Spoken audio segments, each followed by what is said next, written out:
Ukraine के foreign minister Dmytro Kuleba जी ये India आए हुए थे एंड इन्होंने मुलाकात की हमारे external affair minister doctor S Jaishankar ji के साथ। इन्होंने इस डिस्कशन के अंदर बात करी पीस फॉर्मूला की कि रशिया और यूक्रेन के बीच में जो इतने समय से युद्ध सा ही चल रहा है, ठीक है। यूक्रेन के जो फॉरेन मिनिस्टर थे उन्होंने तो ये बोला कि रशिया के द्वारा ये फुल स्केल वॉर है। तो ऐसे टाइम के अंदर किस तरह से पीस फार्मूला बन सकता है, ये इन्होंने भारत के साथ ही डिस्कशन करी। साथ ही साथ इन्होंने बात करी ग्लोबल पीस समिट की।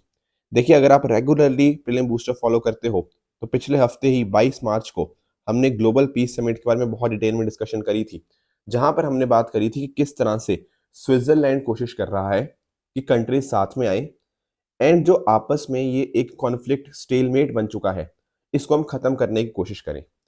अब यहाँ पर ना यूक्रेन के जो फॉरेन मिनिस्टर है उन्होंने ये बोला है कि ग्लोबल पीस समिट के अंदर जो इंडिया का रोल होगा वो अपने आप में बहुत ज्यादा इंपॉर्टेंट होने जा रहा है, क्योंकि अगर दुनिया में शांति चाहिए तो वहां इंडिया को एक इंपॉर्टेंट स्टेप लेना पड़ेगा। तो ये ग्लोबल पीस समिट क्या है, देखो ये प्रपोज किया गया है स्विट्जरलैंड के द्वारा।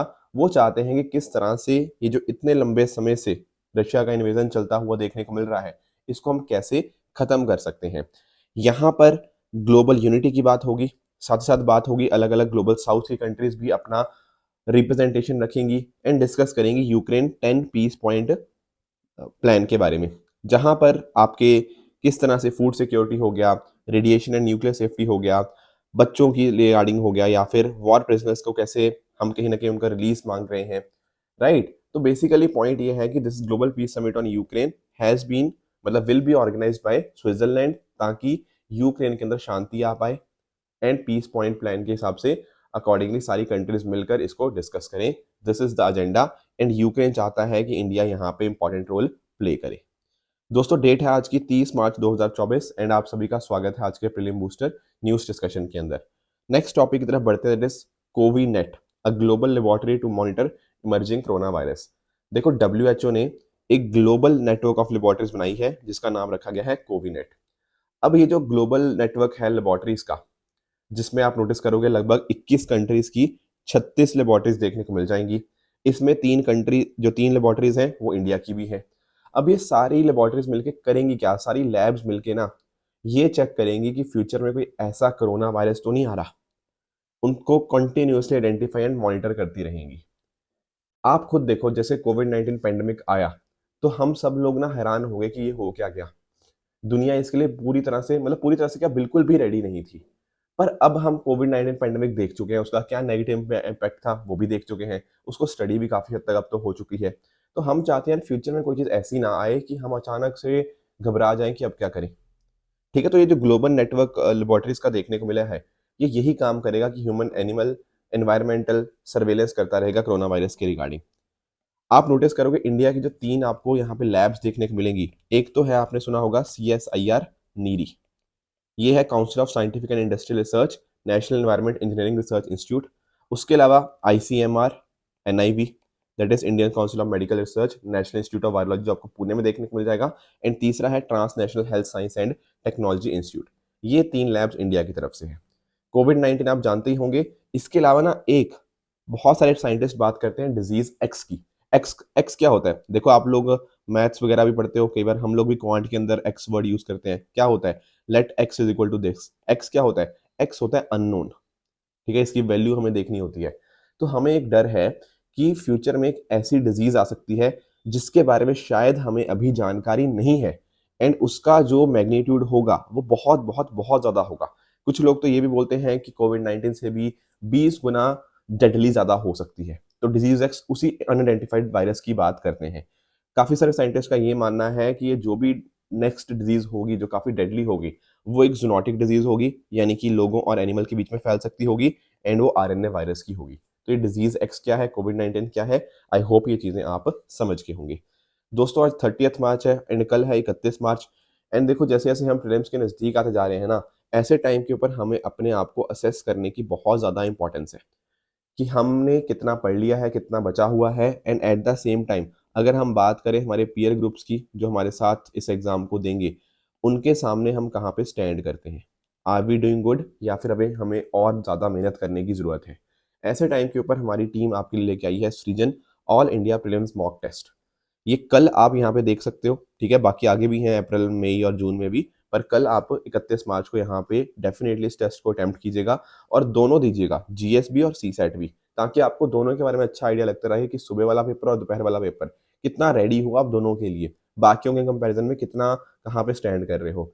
ध्यान रखिएगा, इस टेस्ट को आप ऑनलाइन तो दे ही सकते हैं, plus at the same time हमारे जो ऑफलाइन सेंटर्स हैं करोल बाग, मुखर्जी नगर, लखनऊ और पटना, यहाँ पर भी आप डेफिनेटली इनको दे सकते हैं।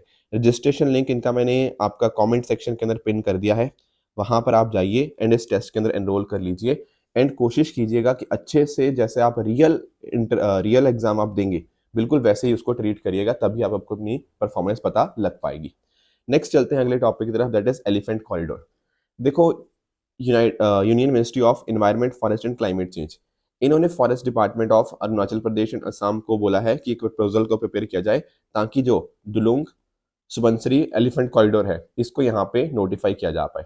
थोड़ा मैं आपको लोकेशन की तरफ लेके चलूंगा। अगर हम बात करते हैं नॉर्थ ईस्ट इंडिया को थोड़ा जूम करने की कोशिश करते हैं, तो आप जानते होंगे यहाँ पर हमें सुबनसिरी रिवर देखने को मिल जाती है, राइट। ये दरअसल में जो आपकी ब्रह्मपुत्रा रिवर है ना, उसी की आपको ट्रिब्यूटरी देखने को मिल जाएगी। अब होता क्या है, यहाँ पर ना इस रीजन के आसपास हमें कुछ हाइड्रो प्रोजेक्ट्स देखने को मिलते हैं।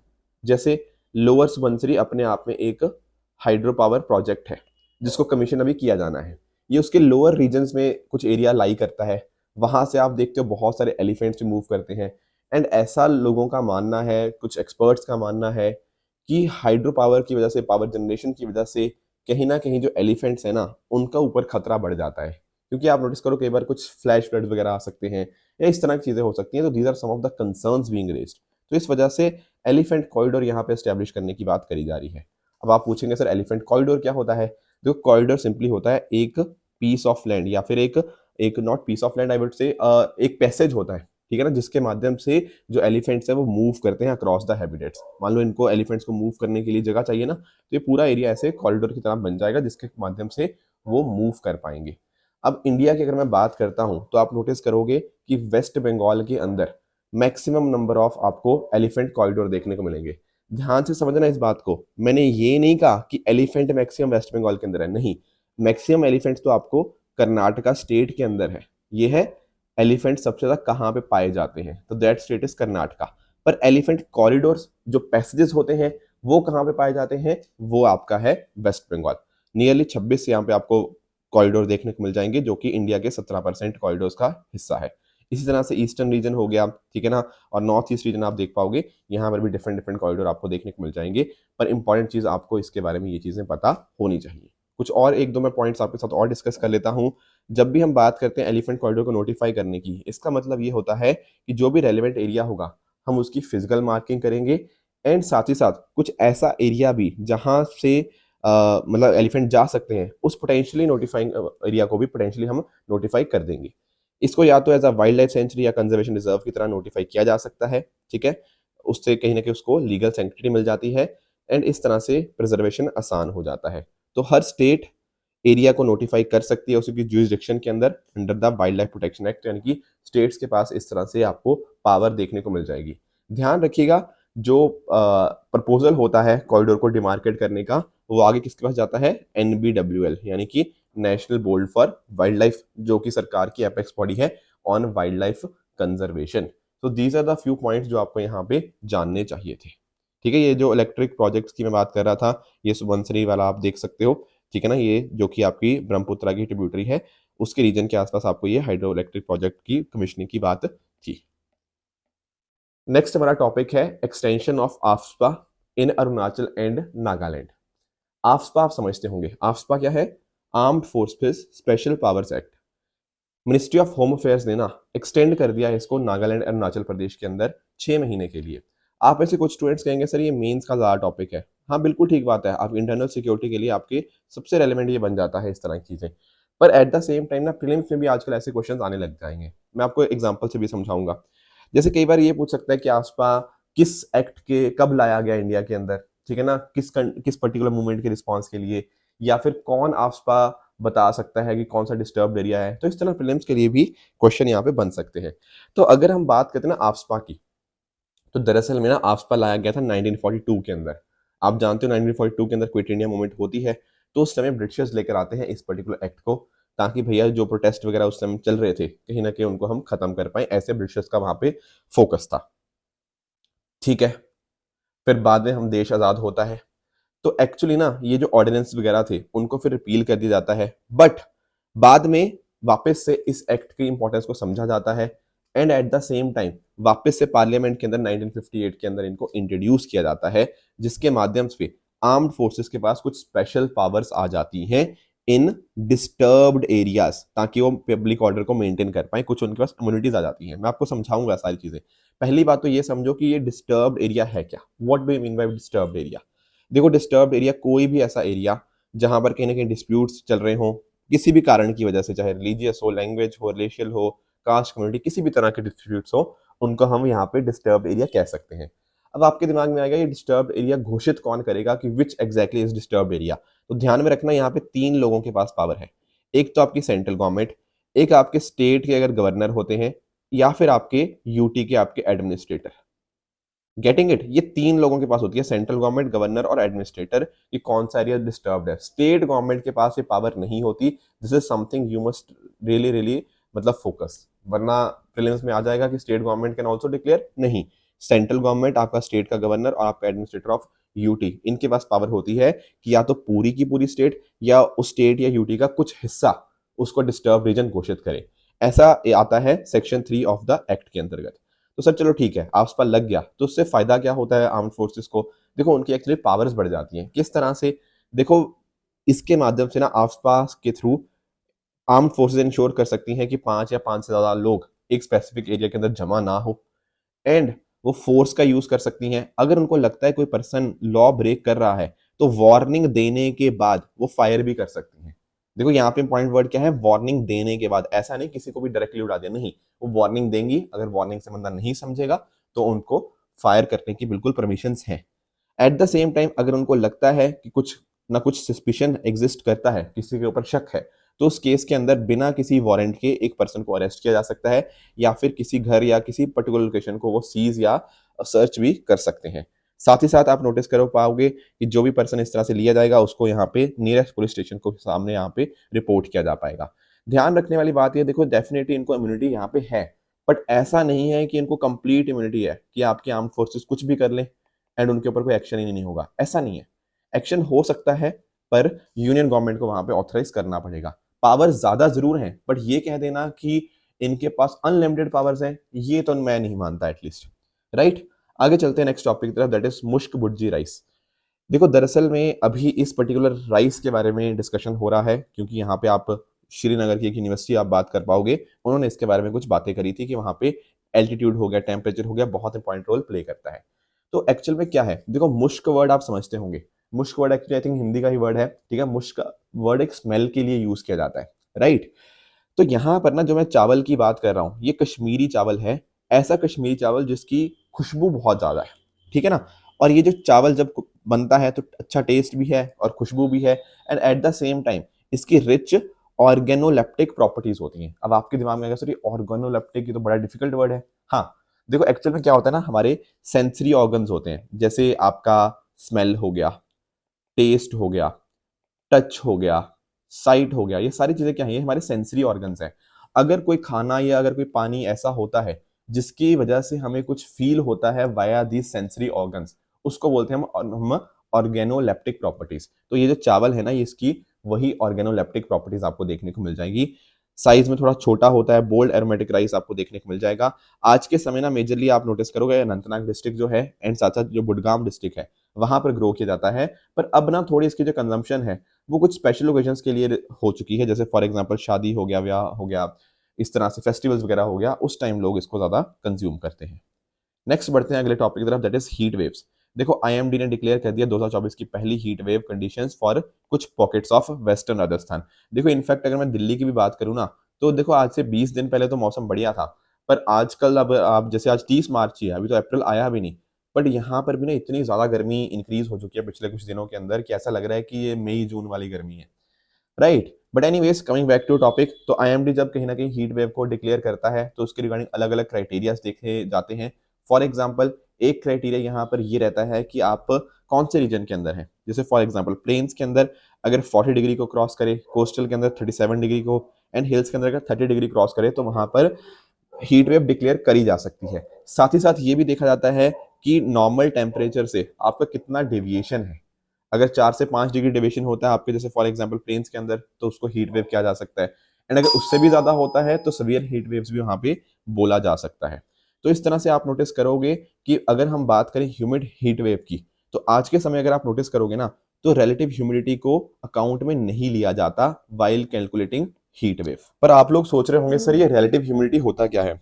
देखो रिलेटिव ह्यूमिडिटी ना हमें ये मेजर करने में हेल्प करता है कहीं ना कहीं एटमॉस्फेयर के अंदर मॉइस्चर लेवल क्या होता है।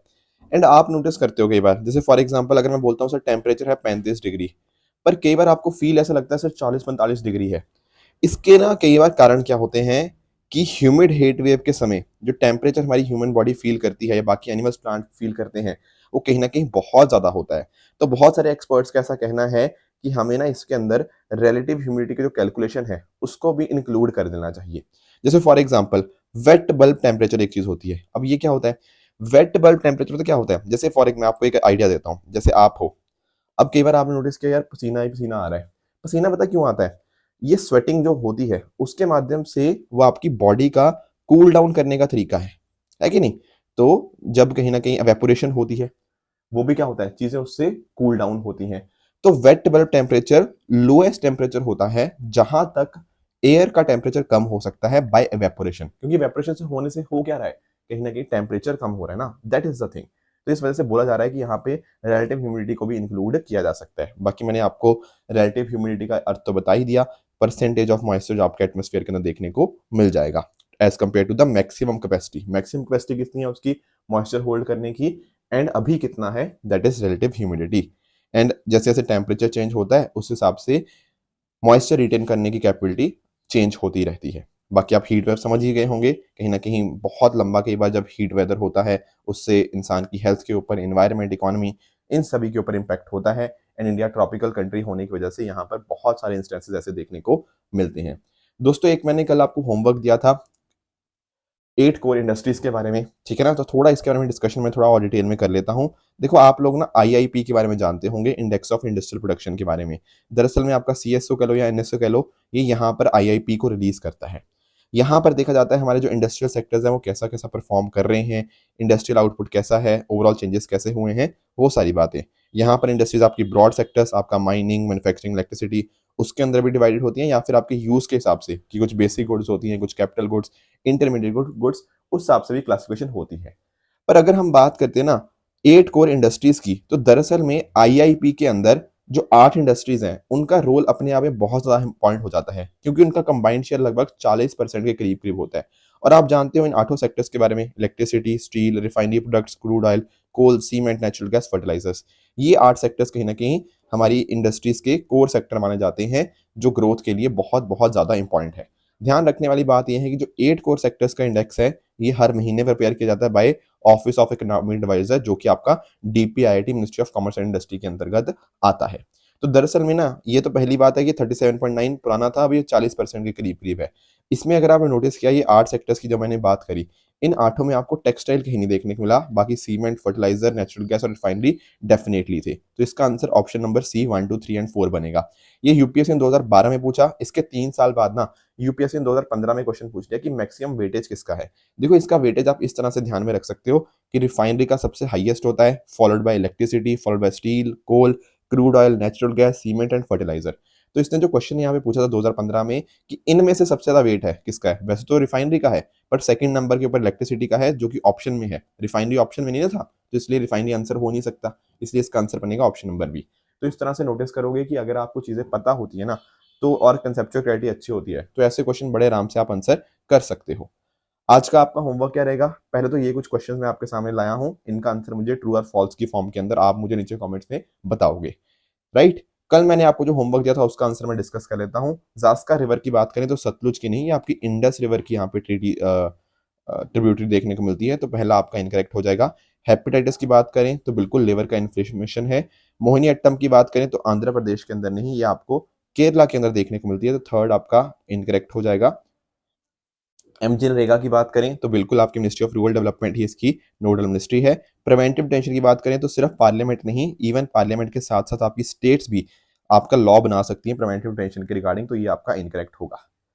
आज का होमवर्क रहेगा, एक तो डिमांड पुल इन्फ्लेशन के बारे में कुछ क्वेश्चन है, ठीक है, इसको आप आंसर करोगे मुझे नीचे कमेंट्स के अंदर। एंड दूसरा आपका होमवर्क रहेगा कॉन्स्टिट्यूशनल गवर्नमेंट का आखिर अर्थ क्या होता है, ठीक है। दोनों इजी क्वेश्चन है, बट आई एम श्योर आप आसानी से इनको कर भी लोगे। कल एक और होमवर्क मैंने दिया था इन डांस फॉर्म्स के रिगार्डिंग। जब मैं बात करता हूँ ना गरबा की, गरबा तो बिल्कुल गुजरात के अंदर है, इसमें तो कोई डाउट होना ही नहीं चाहिए। मोहिनीअट्टम भी मैंने बता दिया आपको, ये केरला के अंदर होता है। और यक्षगान बिल्कुल कर्नाटका का ही है। तो दरअसल में दूसरा वाला गलत था क्योंकि वो केरला के अंदर है, बाकी पहला तीसरा बिल्कुल करेक्ट है, तो आंसर बनेगा option number C is the right answer. दोस्तों अगर आपको इसकी पीडीएफ चाहिए तो आप हमारे Telegram channel PW only official में जाके इसकी पीडीएफ डाउनलोड कर सकते हो एंड अपनी प्रेपरेशन को और भी बेहतर बना सकते हो। सो इसी तरह से आप भी अपने एंड पे हार्डवर्क करते रहिए। Thank you very much for the discussion.